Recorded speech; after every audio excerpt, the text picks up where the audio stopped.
Explosive Outbreak. The race to stop a foodborne parasite in fruits and vegetables that's having a stomach-churning impact on thousands nationwide. Cases of Cyclosporiasis are now detected in more than half the states here in the U.S., and experts say the numbers are likely even higher than that. Was the Trump administration's gutting of the Center for Disease Control a factor? Plus, Nolan Wells' friend speaks out as speculation intensifies over the Mississippi teen's tragic death. We all cared and loved Nolan, and nobody wanted to see Nolan die. Nobody wanted to see his life be taken so short. How Nolan's mom is questioning his claims about their relationship. Then, Jennifer Garner talks about taking you along on an emotional girls' trip on her new series, The 5-Star Weekend, and the reboot of her classic rom-com, 13 Going on 30. The co-hosts are sharing their summer reading list on another chapter of The Ladies Get Lit, and we're announcing some of the nominees for the 53rd Annual Daytime Emmy Awards. Here come Hot Topics with Whoopi, Sarah Haines, Joy Behar, Anna Navarro, Sunny Hostin, and Alyssa Farah Griffin. Now let's get things started.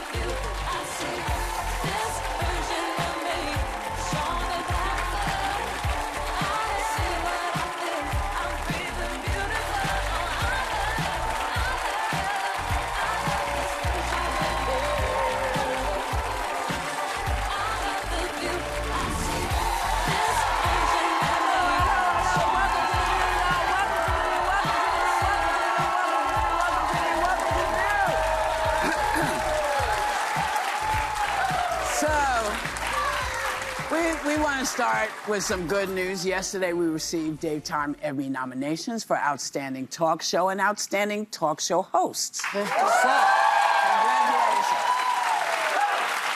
And last night, my kid and I went to the opening night of the Whoopi Monologues at Lincoln Center. Kerry Washington, Danielle Pinnacock, Dominique Fishback, Carrie Young, and Keisha. I can't even see it.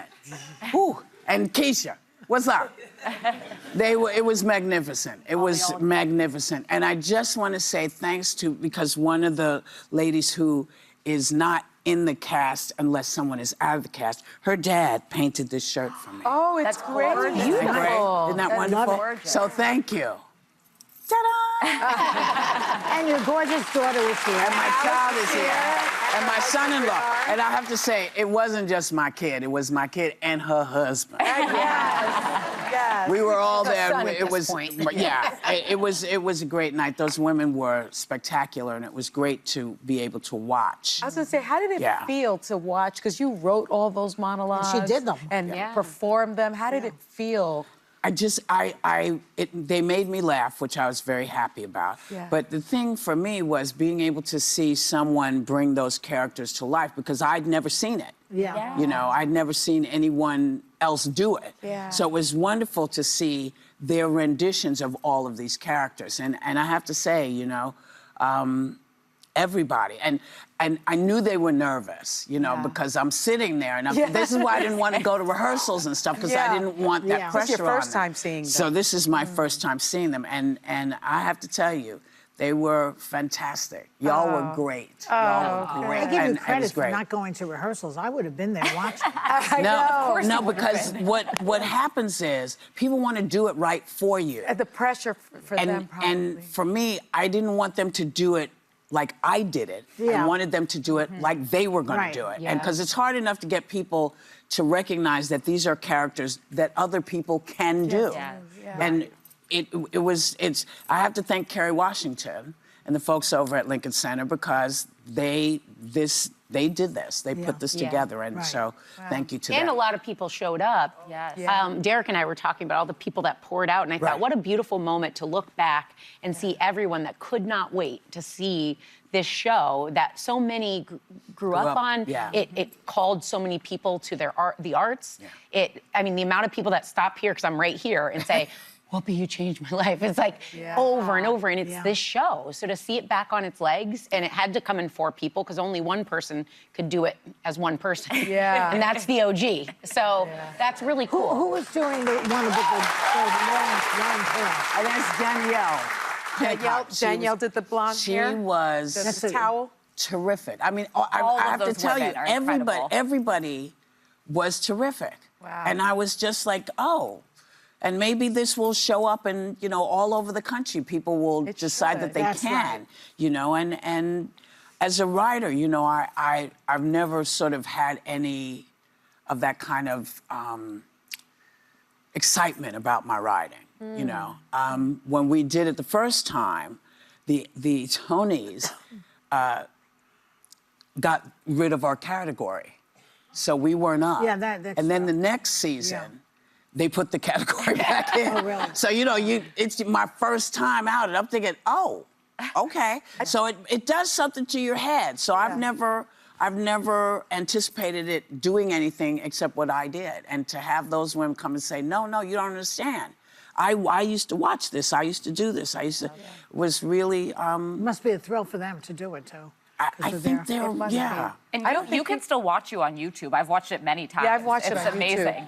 I'm a flash to Whoopi tonight. Yeah. Hey! Go home and watch some Whoopi. Look at this genius! I do that all the time. Yeah. I don't think a lot of people realize you wrote those monologues and then perform them as well. I don't even think who've also watched it on YouTube, watched it a bunch of times, realize that you wrote it. Yeah, that's the Well, the saddest thing about all of it is that it's all relevant again. Yes. All of it. I mean, people were saying, oh, it's, you know, it's... And then I saw it and I thought, oh, damn. Some of the racism part. Racism and women's right to choose and who we are as people. You know, Alex, when she was little, came in one day with a skirt on her head. And I thought, but I've told you how magnificent and great you are. And you don't realize that kids feel how they feel. Yeah. And you can tell them that they are the greatest ever. And if they don't feel like that, if they feel like they want cascading hair, they want cascading hair. You know, and blonde. And blonde, because when she was little... I pay a lot for this. Well, I have to tell you, there was not a lot of representation when she was little. On magazines, unless you got Ebony, you really didn't see folks of color in places. No. You know, so there were a lot of reasons for me to write what I wrote, the way I wrote it. And so it was, you know, watching Carrie Young do Fontaine. I love Carrie Young. Yeah, she was, you know, she was wonderful. And her Fontaine is rough. Her Fontaine is rough and funny, and she's funny. That's the drug addict, right? Yeah. And who goes to Amsterdam and discovers humanity through Anne Frank, you know? Right. And I wrote it that way because I wanted to tell people what I saw, but I didn't think anybody wanted a travelogue from the stage. And I thought, well, how can I tell them what I saw? I thought, okay, I'll put it in the mouth of the junkie. Right. You know, in order to say, here's what's happening. You know, so there's all kinds of things that was happening. Kind of like, you know, when you're watching Danielle Fishback, it's Danielle Fishback. Dominique, my God. You were up late at a show last night. I was up, but she, you know, she comes out and she's this little kid and she's interacting with the audience. And it's wonderful to see because I remember what that was like, you know, playing with the audience. You have to just go see it. Yes. You know, it's just, it's great. And by the way, we're gonna be announcing more daytime. That's their way of saying, okay, move on. We're gonna be announcing more daytime Emmy nominations later in the show. But I need to tell you about this because there is a food-borne parasite named Randy, and it's rapidly spreading. I have to name these things. I have to name these things in order to, like, look at them sincerely. But it is rapidly spreading nationwide. There's a scramble to get it under control and the questions about what foods we need to avoid. So here's what we know so far. Take a look. Cyclosporiasis are now detected in more than half the states here in the U.S., and experts say the numbers are likely even higher than that. The CDC says the parasite usually spreads through contaminated water or food. So outbreaks in the past have involved fresh produce, such as raspberries, basil, snow peas, certain lettuces, and cilantro. The most common symptom here, sorry to tell you, severe diarrhea. Yeah, it could also include nausea, vomiting, abdominal pain, and bloating. And the CDC says the best way to avoid infection is to thoroughly wash your fruits and vegetables, cutting away bruised or damaged parts, and then promptly refrigerating anything left over. Cooking your produce is also an effective way to avoid getting sick. Oh. Yeah, and the CDC says it is working closely with states on containing this outbreak. But some are blaming massive cuts to the CDC for putting us in this mess yet again. And the question is, how concerned are you? I'm just trying to remember how to wash my hands. I'm very concerned about it because people have been hospitalized for it, dehydrated, and one of the hallmarks of it is explosive diarrhea, not just severe diarrhea. So it's so gross and disgusting. And my concern is, you know, there was a federal. Federal health officials last year scaled back the Foodborne Diseases Active Surveillance Network that federally watched out for parasites like this one. And so now it's spread to 30 states, and it's being monitored state by state, but there isn't the type of regular coordination that you would get if the federal government were doing it. Well, there were 100 people were watching before. Now there's maybe 5. Well, and you know what I mean? Example is the CDC, the national CDC, is reporting about 843 cases, but Michigan alone is reporting 2,600. So the states are not coordinating well enough with the federal government. And I just have to say, I had norovirus when I was 7 months pregnant. I would not wish that on my worst enemy. I had norovirus as well. Wash your hands, wash your food, and it's contaminated. But they say that they don't have the money, but they have $600 million for Trump's ballroom. Yeah. No, they also... Of course, he doesn't care because he never ate a salad in his life. They also are... They're also always expanding the budget for defenses, like our military and our weapons, but it's a bit of a blind spot that these types of diseases, when you reduce it, can also attack us. We just came out of a pandemic as recently as 2020. I feel unsafe. I do. I feel like the people in these positions are not watching out for us. Well, I have to tell you something that I think I've discovered. While there are all these figureheads, there are actual real people who are in charge, who are doing what needs to be done. The problem is they just keep cutting them back. The money. So there's no, you know, the people that would be doing this normally are not there. So you know what you all have to do in November.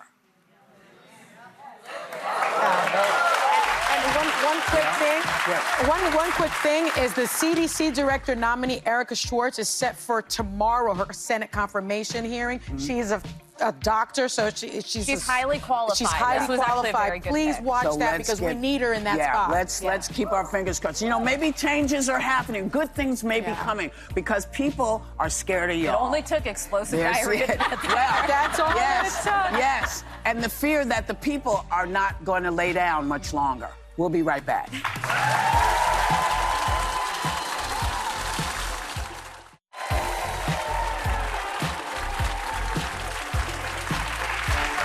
Speculation and mystery continues to surround the tragic death of Mississippi teen Nolan Wells. After he disappeared on a boat trip with friends, there are unverified photos and videos that have people questioning the account of Nolan's friends like Trayston Shepard, who defended himself on ABC News. Take a look. We did no wrong here, and we don't understand how we're getting so much hate behind it. We all cared and loved Nolan, and nobody wanted to see Nolan die. Nobody wanted to see his life be taken so short. So there's so much speculation about what happened. So what is happening? What's going on? Where's it headed? I'm going to ask you. I think what's very important is that Ben Crump has been retained by the family and is conducting an independent investigation. So much so, because this happened in Mississippi. There are some racial undertones to this. He was the only black kid on an island full of kids that were white. And his family is saying that he would have never, on the boat rather, and his family is saying that he would have just never stayed on the island and been left behind by his friends. His family also said that this kid, Trayston Shepard, they don't know him. I think we have some sound from his parents. We don't know Trayston. We've never met him. So to say, you know, best friend, childhood friend, that's a bit of a stretch. We've never met him. He's never been to our home. Maybe high school, you know, they started hanging out or, you know, kind of been around each other. But again, we don't know him. And not to discount anything he has said, which of course, still trying to rule those things out. But I mean, he has communicated. He did offer his condolences, which we appreciate. So it's just so confusing because there were 3 boys with him that were good friends with him. What are they saying? And they turned off their social media accounts. They say that they have cooperated with the police, but they kept his phone and didn't give it to his parents. And we're still awaiting autopsy results, and this is not currently being investigated as a homicide, but there's a lot of reason, I think, to suspect foul play, because this is, when they say he was left on an island, this isn't like Grand Cayman. This is literally like a sandbar. There's no running water. Nobody would willingly stay back without a cell phone, not knowing if they had a way to get back. And the reports were that he stayed back with a girl that he'd met and was flirting with, but she then told police that he didn't. She thought he was going back with his friends. There's all these, like, he said, she said, and I want to be careful of one thing, because I think there's a little bit of a jump to implicate the friends he was with on the boat because they went back. We don't know anything yet, but there were also a lot of other young people on this island, a lot of other young people docked up and drinking. So there are also people we may have not heard of who potentially could have been involved if, God forbid, something wrong was done. Either way, I want peace and justice. Well, and the phone was found because the mom did the Life 360 and traced it to one of the friends' houses. The thing that shocks me is whoever parts with their phone. This is a young person. This is a young person, and the his mom was saying that there's no Snapchat. It was more common for her son to have documented certain things. The phone wasn't in his possession, and things seem to be gone. That off the phone. That does raise some suspicion. And those kids said that they didn't have his phone at first, and because his mother tracked the phone through her Life 360 app, they then turned it over to someone else's, to one of her friends. So if you come back with someone else's phone and you know that they're missing, why would you not call the parents immediately and say, well, why didn't you call as soon as you knew he wasn't there? Because you had to have known he wasn't there, because he wasn't there on the boat back. When you went back. When you went back. And if he's the only black kid, you know he's missing. And his parents also said he was athletic and a good swimmer, because drowning was kind of the initial thoughts, which there are rip currents here. There even good swimmers could have run into danger, but you have to consider that. Kudos to Colin Kaepernick, because Colin Kaepernick has paid for the independent autopsy, flying the body from Mississippi to Washington, D.C., so that it can be independent. And Tyler Perry is paying for his funeral. You know, you don't want to jump to race. No. But Mississippi doesn't have the best reputation. Correct. And so we want to make sure that the officers that are there know that we are expecting them to do their job. Unlike years ago when they didn't, this is 2026. So we are expecting your best work to find out what happened to this young man. We'll be right back.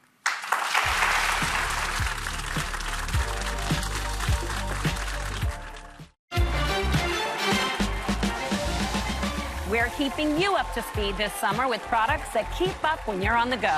We partnered with vendors for at least half off, so get shopping right now at viewyourdeal.com.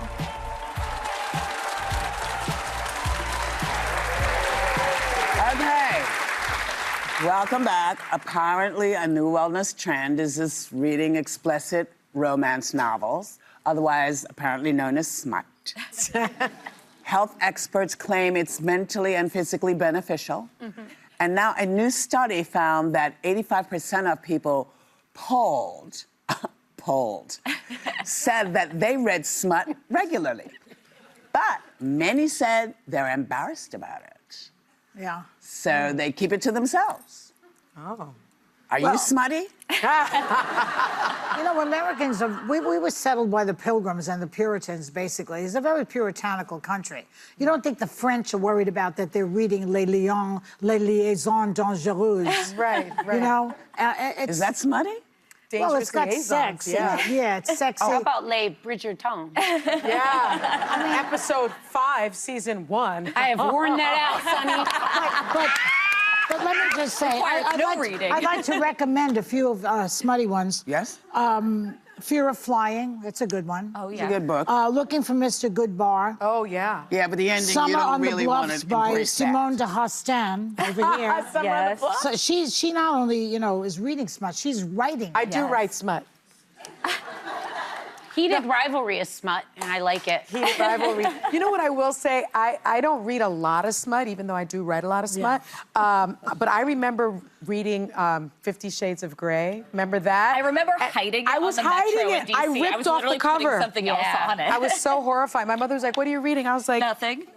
Pride and Prejudice. But see, I don't seek smut out as a genre, but I do. expect there to be smut in my books. Like, I want to read good literature, but there needs to be some sex or I'm going to lose scenes. it. Yeah, is there like a segment in the section in the bookstore that's like smut? Like how do you know? Well, Like you need something to read if you have explosive diarrhea. That was a mood terrible killer. callback. But I don't call it smut. I like to call all of this foreplay. Don't you? Well, that's why it's good for your health and your wellness. And romance. Romance. Actually, She called it romance. If I ever even slightly hit on Max in bed, he goes, "What are you watching?" Because he knows it happens right after. Bridgerton. That's the point of it. My husband know, has that's what I zero mean. interest in Bridgerton other than that he knows I'll have sex with him after watching it. That's the only reason. TMI! All of you! No, here's my question. I long for the days of true smut, when you had to hide things when you brought it in. You couldn't just walk in. No, that used to be called smut. Yes. Oh, That's a nicer really? name. Yes, that was all called smut. Playboy was called smut. Oh. Playgirl was called smut. Yeah. Why did you indulge in these smut-ish activities? You mean to know about them? Yeah. Everybody knew about Playboy. If you had a male in your family, you knew about Playboy, because you'd always find one in the bathroom. And it was gay guys who were reading Playgirl, actually. You know, so there's smut and then there's smut. Oh. Yeah. I don't think y'all would do well with smut. We'll be right back.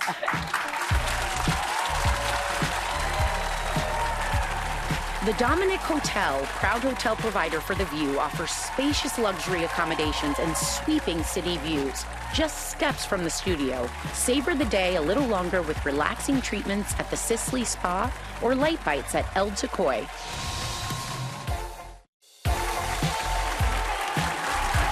Welcome back. Jennifer Garner stars in the new Peacock series, The 5-Star Weekend, as a woman trying to heal after a sudden loss, who sets off on a getaway with friends that leads to some unexpected reunions. Take a look. Are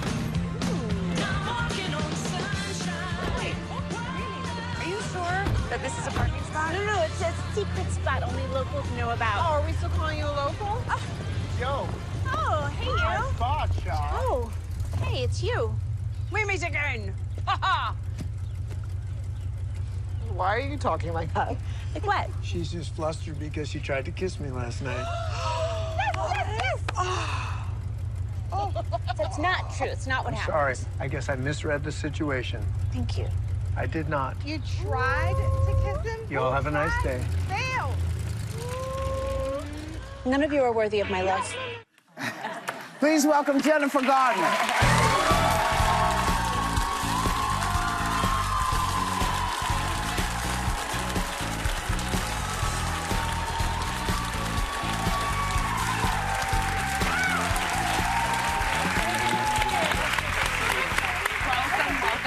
I've needed hated this show. I did it too. We love it. Thank you. Nantucket is my happy place, so it's just so beautifully shot. Is Nantucket not the most Dreamy. sumptuous? It was like gorgeous, made for summer television. It really is. And then Ellen Hildebrand's bestseller, The 5-Star Weekend. I read it and loved it. This is such a great capturing of it. Had you read the book when you accepted the role? I had read a lot of her books before. She's the queen of beach reads. She's just, she's a beach read because her characters are so fun and it's so relatable. Yeah. But at the same time, she went to Iowa Writers Workshop. Like, she's a real writer. Yeah, no, she is. And she puts all of that know-how into what she writes. So all the characters are really fully formed and complex. So fun to read. And when I read it, I was just like, wait a minute, wow, it just kept surprising me. And so it's no surprise to me that it's really such an ensemble of powerful actresses that I got to play with and be with every day and call my friends. I would say the casting is one of the greatest parts of this. You have Regina Hall, Chloe Sevigny, Gemma Chan, and Darcy. No, I think you say Sevigny. Yeah, really? Gemma Chan and Darcy Garden. And I heard there was an epic game night where you guys decided and all bonded by playing Pictionary in your characters. I don't know that we played characters. That might have been added to this story at some point during press, but we all did play Pictionary. Minky Spyro, she had 2 hours with us once we were all cast before we started shooting. And we didn't know each other at all. You know, Ellen Hildebrand said yesterday that she thought all famous people just kind of knew each other. And so she just assumed we all, and she said, you and Chloe have never met? And then when we were all in the van together, she realized, oh my gosh, these guys don't know each other at all. This could be a disaster. But it couldn't have, I mean, you could hardly separate us to actually focus on shooting the show. Because you said they said it went really deep, really fast in that game. Oh, yeah. In the game, yes, we're all competitive. We're all, you know. I like that. Yeah, we all went for it. So the game was really fun, but just sitting together backstage. I mean, you guys, your makeup chairs are all together somewhere. And, you know, your knees are all next to each other and you go for it. Every conversation, we were like, excuse me, we want to make sure the mic is not on. That sounds like us. Yeah. And I love how on the show the characters talk openly about menopause. Yeah. Kind of like, who's in it, who's not? Look at this patch. Like, what patch you're using. Yes. Are you using testosterone or not? Yeah, of course. It should just be part of normal conversation. Yes, and I think Becca Brunstetter, did such a great job of adapting this and making it relatable to this wide kind of range of women. Not everyone is in their 50s, but not everyone is in their 30s. You know, it's kind of a range on this show. Yeah. It's so much fun. It's so needed. It's so wonderful. I felt the same way. I felt like, oh, now I can breathe. So it's just fun. You know, you never know what people are going to love. So we're so thrilled that it's reaching people. It's terrific. And I also learned, other than Pictionary, you also had, you hit the town for a night out, did karaoke with the locals. Now, singing is not my ministry, but I do think that I could have handled this because it looks like a lot of fun. It looks like fun. Look at the local in the middle. Bill! Okay. Bill, we love you, Bill. How did that come about with Bill? Well, we wanted to sing Dancing Queen, of course, ABBA, and Bill had already signed up. But he had... So he came with the song. He came with the song, but Bill had done several songs that night already, as he does pretty much every karaoke night on Nantucket. And so he was generous enough, he didn't know us, but to let us be his backup. I love that. Yeah. So you did not want to be up there, so she just stood behind him and was like, yeah, Bill, yes, let's hear it. Go ahead, Bill. Yeah. Now, do you have a favorite karaoke song? I'll sing anything with them, but nobody needs to hear me by myself. It's better in a group. ABBA. She likes ABBA. She likes ABBA. Yeah. How can you? So you play an influencer chef on the show, and in real life, you actually host an online series called Pretend Cooking Very Show. good. Obsessed with it. It has videos. Your videos have gotten over 20 million views on Instagram. Wow. That's really impressive, I must say. So how similar are you to the character? Well, that was a really fun thing for me, is that actually when I'm cooking in in 5-Star Weekend because I've cooked my whole life. I felt so comfortable doing it. Yeah. And usually when you're doing the thing that your character does, you've learned it, you've worked really hard at it, but you haven't spent 20, 30, 40, 50 years working toward it. So this just was like such a nice thing for me to be like, oh, you need me to work the dough? Yeah, I can do that. I can do that. I know that. So that was really fun. But my character is much more fastidious than I am. I was wondering that because when you were vacuuming, cleaning the house, I was like, I bet that's her on a regular weekend. Is that not you, Jennifer? No. And there's another thing. You say that that food is your love language. You also you use it to connect with your 3 children. I have awesome kids. They're 20, 17, 14. I love them. They all have different things that they love to eat. Yeah. You know, like they all love pizza. They all want me to make burritos on the weekend. Oh. I'm here for it. Who doesn't love pizza? Who doesn't love to make pizza? Part of the reason fans connect so deeply with you is because you're so relatable. And you recently posted an old homework assignment from when you were a kid, and it was, what makes me special? So I want you to tell us about this and how many are still true. Oh. This is the cutest. I know. Actress, number 1 actress. I know, isn't that weird? Because I don't think of myself. How old were you here? I was probably 4th grade. 10. I always say, think about who you were when you were 10, and it will tell you who you're going to be. Well, what about the clown? What about number 3? I would wear a clown. comedic actress. I only wore overalls, but I would be a clown in front of the whole school. For assemblies or anything like that. Violinist, that's a stretch, in West isn't it? Virginia. I have not been a violinist pretty much since my mom was finally just like, Jennifer, please stop playing the violin. I never got the violin But you tried down. it. Good for you. Oh, I did it for years. I just never got out of book I love 1. that peanut butter eaters seem to set you apart. I do want to ask real quick, because all of us are such fans of 13 going on 30, and I understand you're part of a Netflix reboot. Is there anything you can share with us about it? Oh my gosh, isn't that fun? So they're fun. shooting it right now. I have to go to set. Once I'm home and done with, I'm going to go to set and visit them and see how it's going and cheer them on. I love that more people are having a good time with the story. And there's a musical of 13 going on 30 that'll be in Toronto late this fall. So I can't wait to see then. Yeah. Great. That's you. You're on a roll. I love it. That is cool. Yeah. Cool. Thanks, guys. Thank you. What else is going on? So much, girls, so much. Thank you for coming, and always thank you for being wonderful when you are here. All episodes of 5-Star Weekend are streaming now on Peacock, and we will be right back.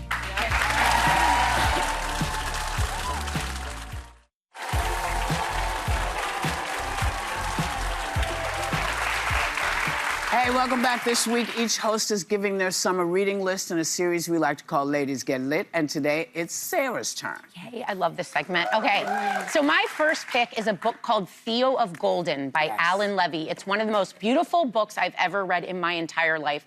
The story follows an older man named Theo who moves to the small town of Golden.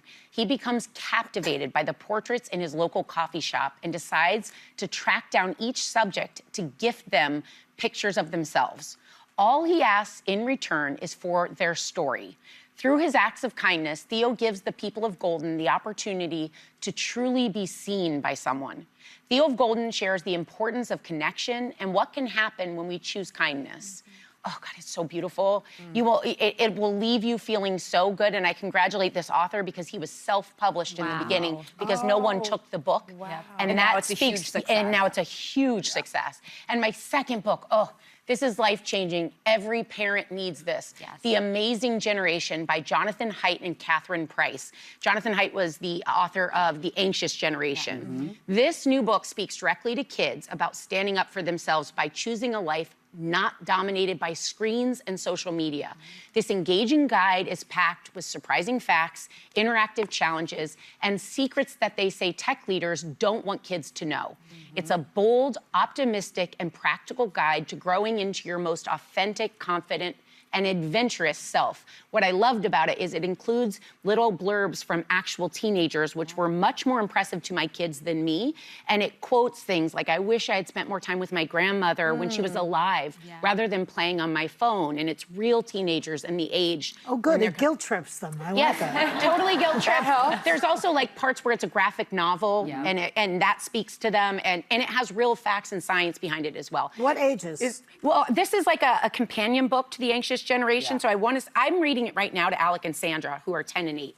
But you can scan the QR code on the screen to buy these books, and members of our audience are going home with a copy and a digital download of each book. Tune in tomorrow to see Sunny's books. Based on a true story? We'll be right back.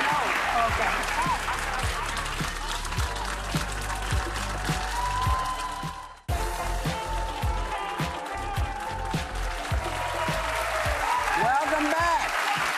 Well, I have to tell you, we are honored to have received Emmy nominations for Outstanding Talk Show and co-hosts for the 53rd Annual Daytime Emmy Awards.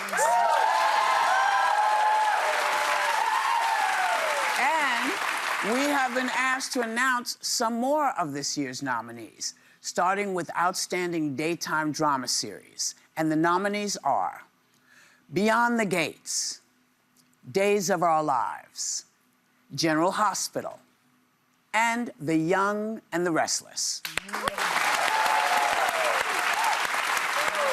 Sunny? The nominees for Outstanding Entertainment News Series are Access Hollywood, Entertainment Tonight, and Extra. Sara? It's my turn. I've always wanted to do this. Here are the nominees for Outstanding Daytime Personality, Daily. Mona Kosar Abdi, Derek Huff, and Terry Seymour for Extra. Cassie DeLaura, Denny Directo, Kevin Frazier, Rachel Smith, and Nichelle Turner, Entertainment Tonight. Scott Evans, Zuri Hall, Kit Hoover, and Mario Lopez, Access Hollywood. Star Jones and Corey Jovan, Divorce Court. Star Jones, good for her. Yes. Congratulations to the nominees. We want you all to have a great day, everyone. Take a little time to enjoy the view and enjoy these days, baby.